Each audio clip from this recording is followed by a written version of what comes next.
Olá, o Portal Tribuna hoje recebe o presidente nacional do PSOL, que está em Alagoas para traçar algumas estratégias políticas. Juliano Medeiros, seja bem-vindo a Alagoas, seja bem-vindo ao Portal Tribuna hoje. Juliano, o que você pode adiantar para a gente sobre a sua vinda aqui ao nosso estado? Bom, obrigado pelo convite, Lucas. Bom, nosso partido está fazendo um debate preparando a sua intervenção nas eleições desse ano. Então, a gente tem visitado todos os diretórios estaduais do país. Esse é o 15º diretório estadual que nós visitamos desde o início do ano. E a ideia é preparar o pessoal. Vai ser uma disputa muito dura. Nós sabemos que o país está muito polarizado, né? E por conta dessa polarização, o pessoal quer reforçar as ideias de esquerda, as bandeiras de esquerda. E com isso, usar o processo eleitoral também, a disputa para a Assembleia Legislativa, para a Câmara Federal, para o Senado e também para os cargos majoritários do Executivo, como uma oportunidade de apresentar nossas ideias, né? Aqui o pessoal terá candidatura própria ao governo em Alagoas, o professor Cícero é o nosso pré-candidato ao governo, está montando uma chapa de deputados federais e estaduais e pretende, através dessa chapa, defender ideias de justiça social, desenvolvimento com respeito ao meio ambiente, combate às desigualdades. É um pouco esse o propósito nosso aqui, ajudar o pessoal a se preparar para esses desafios. Juliano, você é uma militância jovem, né? Já foi da militância, né? Em época de faculdade e tudo. Tem uma história já na política. Como você vê o cenário local? Olha, eu acho que Alagoas, historicamente, sempre foi um estado muito importante na política brasileira. Já teve um presidente da República, já teve presidentes do Senado Federal, presidentes da Câmara dos Deputados, lideranças realmente muito importantes para o país, né? Então, não tenho dúvida de que Alagoas segue sendo um cenário muito importante, especialmente nesse momento em que o presidente da Câmara dos Deputados e o principal fiador da agenda de ataques aos direitos sociais ao povo brasileiro se chama Arthur Lira, que é aqui de Alagoas. Então, o Arthur Lira tem se tornado para a gente um grande inimigo, um grande adversário dos partidos, movimentos de esquerda, e, portanto, fortalecer aqui um polo alternativo a ele em Alagoas, para a gente é muito importante. Em relação à conjuntura política atual, como você enxerga toda essa movimentação, como você enxerga o governo Bolsonaro? O governo Bolsonaro, eu tenho dito sempre que é a experiência mais macabra que as elites brasileiras já implementaram no Brasil, né? Talvez desde o fim da escravidão nós não tínhamos um governo tão marcadamente antipopular, né? Mesmo os governos da ditadura militar, que eram governos de exceção, tentavam manter algum tipo de característica, né, popular, algum tipo de característica de respeito à soberania nacional. Bolsonaro não faz questão de esconder que odeia as mulheres, que odeia a juventude, que odeia negros e negras, que odeia os LGBTs, que quer ver o Brasil como um país isolado do mundo, né?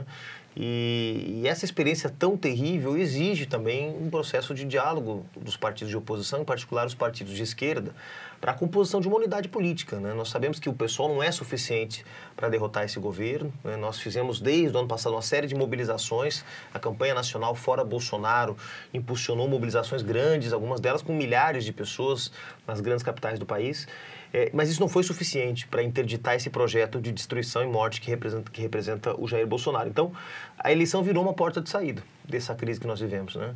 E eu espero que a esquerda tenha condições de construir uma unidade para, aproveitando essa porta de saída que está colocada para a gente, poder virar essa página triste da nossa história e reconstruir o país, Lucas, porque, de fato, a situação é gravíssima. Mais de 20 milhões de brasileiros e brasileiras vivendo novamente abaixo da linha da miséria, a volta da fome, a volta da inflação, a volta da carestia, pessoas substituindo o gás de cozinha pela lenha, porque não tem condições de comprar um botijão de gás. Então, essa situação precisa ser enfrentada com coragem e é essa a disposição do pessoal nesse processo eleitoral desse ano. Juliano, falar em união, recentemente a Rede Sustentabilidade divulgou, né, na verdade, que se uniria ao PSOL para as eleições agora de 2022. Já existe algum acordo fechado? Como anda esse processo?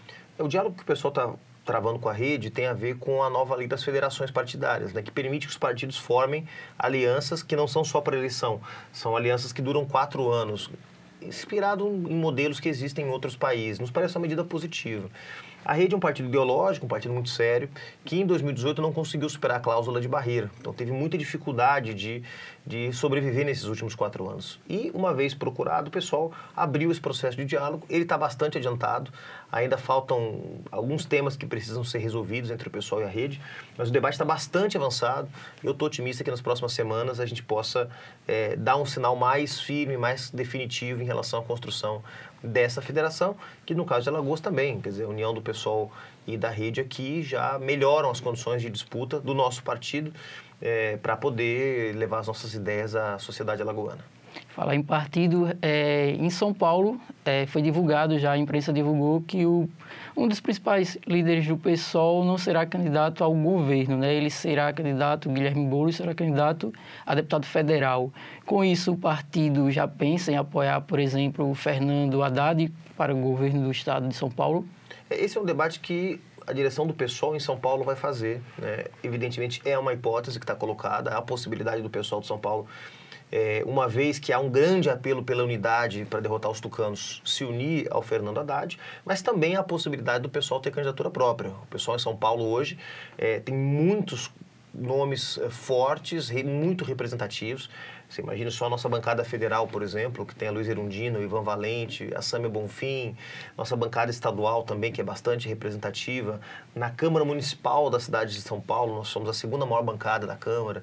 Então, o pessoal está muito bem representado em São Paulo, pode ter uma candidatura própria, mas eu torço, francamente, Lucas, que hajam condições da gente chegar a um entendimento com o Fernando Haddad. Porque eu acho que a prioridade agora é barrar a agenda de ataques. Imagina a gente poder eleger o Lula presidente do Brasil, né, nesse processo de construção da unidade das esquerdas que a gente está tentando viabilizar, e você ter em São Paulo, que é o terceiro maior PIB da América Latina, atrás apenas do Brasil e do México, mais riqueza do que a Argentina, mais riqueza do que o Chile, do que a Colômbia, aí você ter um governo conservador, um governo bolsonarista.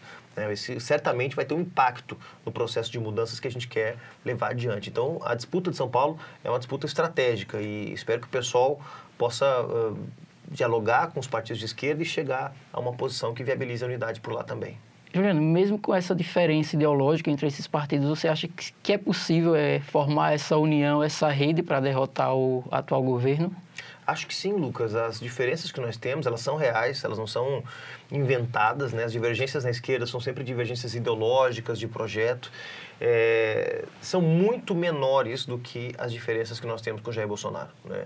O Jair Bolsonaro é o sujeito que disse que ia metralhar a petezada na eleição de 2018. É um sujeito que, quando houve o assassinato da Marielle Franco, foi incapaz de fazer uma declaração se solidarizando com a família ou com os companheiros de partido dela. É um presidente que já disse que, se tivesse a oportunidade, mandaria todas as pessoas de esquerda.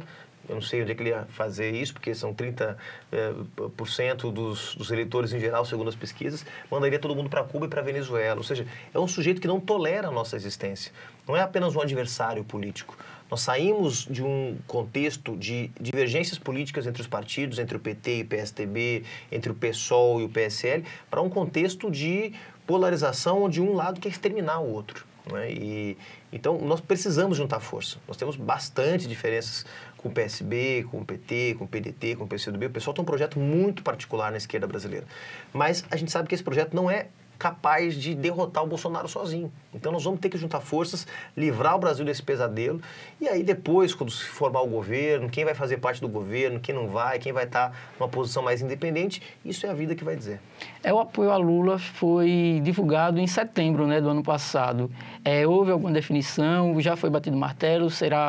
O PSOL terá como presidente também o apoio ao Lula, do Partido dos Trabalhadores? Esse processo não está concluído ainda, Lucas. Em setembro, o que nós aprovamos no Congresso Nacional do PSOL é que nós buscaríamos as condições para construir a unidade, né? E nós estamos trabalhando nesse sentido desde então. Nós apresentamos 12 pontos programáticos, ou seja, 12 questões que precisam ser enfrentadas para tirar o Brasil da crise, e dissemos para o presidente Lula e para o PT que essas questões eram importantíssimas para o pessoal. Eu não diria inegociáveis, porque ninguém entra numa negociação se não vai negociar nada. Não vai negociar nada. Não diria que são pontos inegociáveis, mas são pontos muito caros ao pessoal. Eu daria o exemplo aqui da revogação das reformas que foram promovidas pelo governo Temer e pelo governo Bolsonaro e que deteriorizaram ainda mais as condições de vida do povo brasileiro. Eu me refiro aqui ao teto de gastos, me refiro aqui à lei das terceirizações e outras medidas que foram tomadas e que pioraram as condições de vida do nosso povo. Me refiro também à necessidade de ter um plano de combate à crise climática que afeta cada vez mais o povo brasileiro, os alagamentos, as enchentes, as secas, o calor extremo, essa realidade que a gente tem vivido nos últimos anos, e uma reforma tributária para financiar melhor o Estado brasileiro. Algumas medidas que para nós são inegociáveis e que, desse ponto de vista, são fundamentais para serem incorporadas, melhor dizendo, no programa do Lula e, a partir disso, também criar as condições para que a gente possa apoiá-lo. Mas a decisão final vai ser tomada dia 30 de abril, na Conferência Eleitoral do PSOL, e eu estou otimista que a gente possa também construir condições para essa unidade. Juliano, e qual seria o projeto do PSOL numa possível eleição do Lula?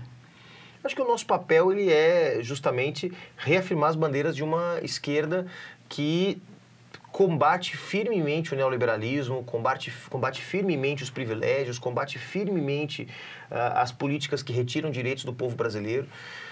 O PT teve uma experiência no governo que foi uma experiência de composição com os partidos conservadores, né? O próprio exemplo disso é a família Lira, aqui em Alagoas, que foi base do governo Lula e base do governo Dilma, né?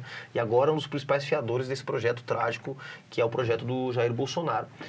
Seja como for, essa experiência mostrou seus limites, né? Então, se o Lula voltasse a presidente, não pode ser para fazer a mesma coisa.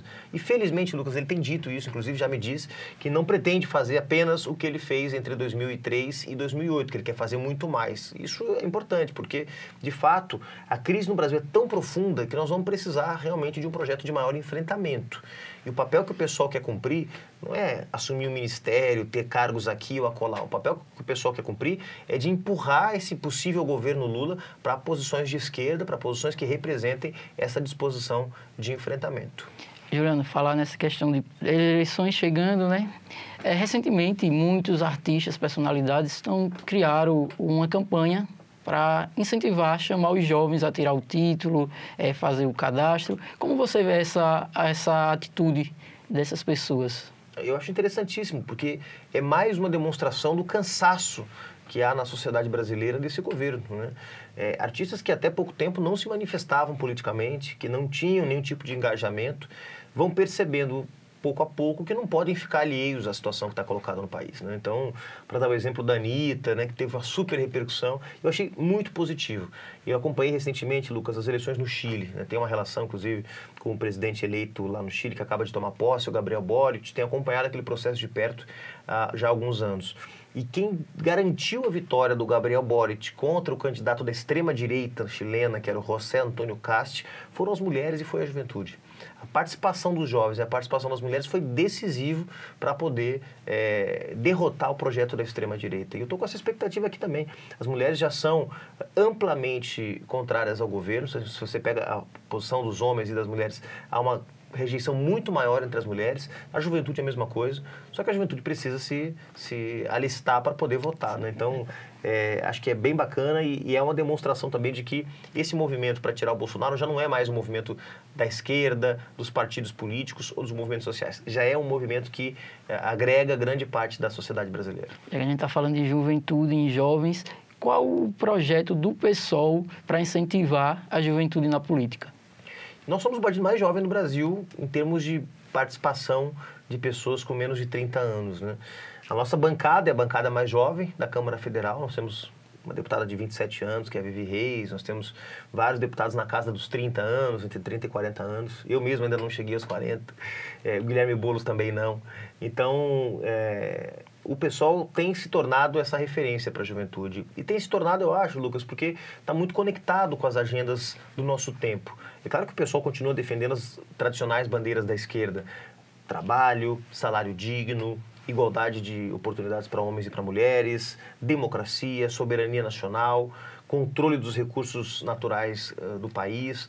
Nós não abrimos mão de nenhuma das bandeiras históricas da esquerda brasileira, reforma agrária, reforma tributária, reforma urbana, só que nós incorporamos a essa agenda toda uma agenda nova, né, de controle da informação e democratização da comunicação, de defesa dos direitos humanos, o feminismo como um elemento central da nossa agenda política, a questão climática, que foi sempre muito negligenciada pela esquerda no Brasil, que sempre foi muito desenvolvimentista e negligenciava a importância de ter uma agenda ambiental realmente duradoura e sustentável. Então, uma série de temas que foram surgindo com muito mais força nos últimos anos e que o pessoal abraçou. Então, eu acho que, mais do que ter um plano específico, uma estratégia específica, nós hoje vivemos as lutas, as dores, as alegrias da juventude brasileira e isso faz do pessoal uma referência para esse setor. Juliana, no início você falou que o pessoal terá candidato próprio aqui ao governo do Estado, né? E para o Senado, já há alguma aliança? O pessoal vai discutir com os partidos de esquerda que não vão estar nesse grande consórcio liderado aqui pelos partidos conservadores em torno do MDB. Nós hoje temos a pré-candidatura do professor Cícero, nosso pré-candidato ao governo. Temos dialogado com a Rede de Sustentabilidade, por razões óbvias, vai ser o partido que possivelmente vai formar conosco uma federação. Estamos discutindo com a UP e com o PCB. Foi isso que me informaram hoje mais cedo, os companheiros do diretório estadual com quem eu estive. E uma expectativa também muito positiva. Eu tenho visto, Lucas, em vários estados isso acontecer. Em nome da governabilidade, em nome do apoio à candidatura do Lula, do Ciro, dos candidatos a presidente, os partidos de esquerda maiores, mais tradicionais, eles têm deixado de apresentar seus candidatos e têm ido apoiar candidatos do campo da direita, né?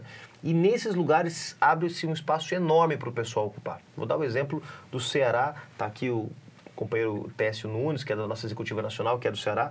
No Ceará, toda a esquerda mais tradicional vai estar no guarda-chuva do Roberto Cláudio, ex-prefeito de Fortaleza, que é do PDT. Ou seja, o PT não vai ter candidato a governador, o PCdoB não vai ter candidato. Então, o PSOL pode ser esse partido que pode conquistar os votos, a simpatia daqueles eleitores que se consideram de esquerda, para poder manter essas posições no debate político e, quem sabe, chegar ao segundo turno. Joana, para a gente encerrar esse bate-papo, qual a sua avaliação da sua vinda aqui para o estado de Alagoas? Foi positivo? Positivo, eu vejo um partido vivo aqui, um partido cada vez mais enraizado na luta dos movimentos sociais. Há um forte peso aqui do MTST, Movimento dos Trabalhadores Sem Teto, do Guilherme Boulos. Isso aproxima o pessoal das situações mais emergentes do povo brasileiro, do povo alagoano.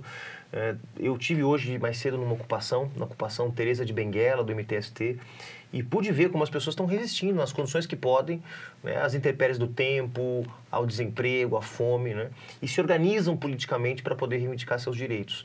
E vejo o pessoal muito conectado com essas lutas em Alagoas, e acho que isso é fundamental.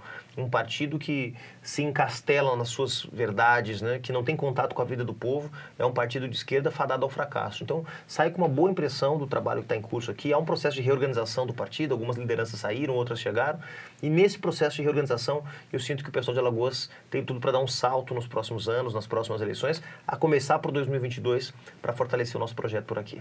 Juliano, muito obrigado pela sua vinda, por aceitar nosso convite para esse bate-papo. Obrigado, Lucas, eu que agradeço. Com essas informações, ficamos por aqui. Até a próxima.